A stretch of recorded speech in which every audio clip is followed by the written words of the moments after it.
you know, by the huge sums of money that accrues from mining, you know, particularly, you know, with oil. So they turn their face somewhere else while these, you know, companies are busy looting. Take, for example, we have just mentioned Bayelsa State in Nigeria, or Rivers State in Nigeria. In fact, their gross, you know, domestic product, or their monthly income really, is higher than almost half of the other African countries. This is just few states in where the oil comes from. But what do those governments do with the money? Nothing but put it in their pockets and real, so nothing for the people. Exactly, put it in their pockets and then disappear. One of the former governors now named LMadu3. Yeah, he was arrested in London where he had, you know, hundreds of millions of dollars in the bank. He ran away. And that one called James Ibori, he was the governor of oil-rich, you know, Delta State.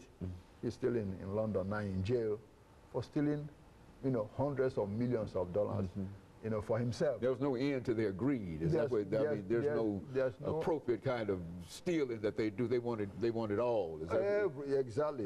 Yeah, nothing. It's just not take a dollar and leave the rest for the people. No, it's clean everything and let everybody else be poor, and you are the only king in there.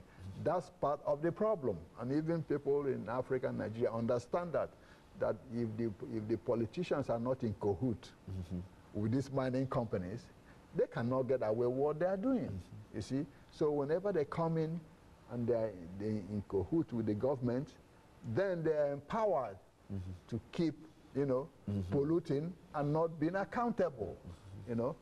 I mentioned Patrice Lumumba when we started here. That's part of why he died, because the Union Minière de Haute de Katanga, the northern mineral company of northern Katanga from Belgium, owned the rights to the copper mines in Katanga, which is called Shaba now.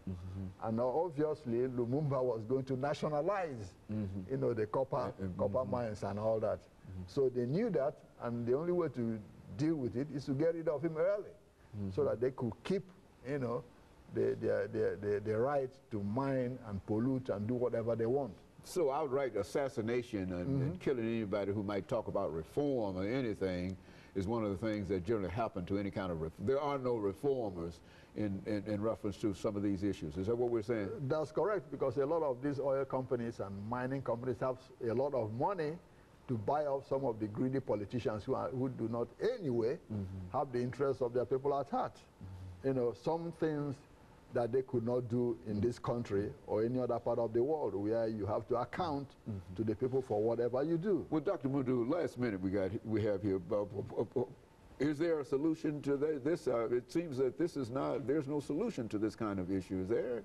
Well, I think the solution is that the governments in Western Europe or in the United States here, you know, have to prevail on these oil companies, you know, that do business in Africa, say, hey, if you don't maintain the standards over there that you do here, then we have to sanction, you know, those companies. Like Chevron is from the U.S., you know, and all the rest. We have to put some sanctions on you until, you know, you start acting proper over there as far as environmental controls are concerned.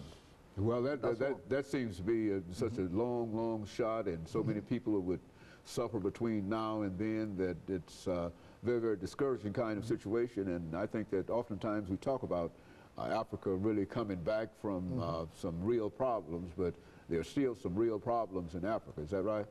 Absolutely. And insofar as environmental degradation and pollution is concerned. Very good. And of course, Dr. Wu, we thank you for that. And let me encourage our audience to tune in again next week for another informative edition of Comments. Thank you and good morning.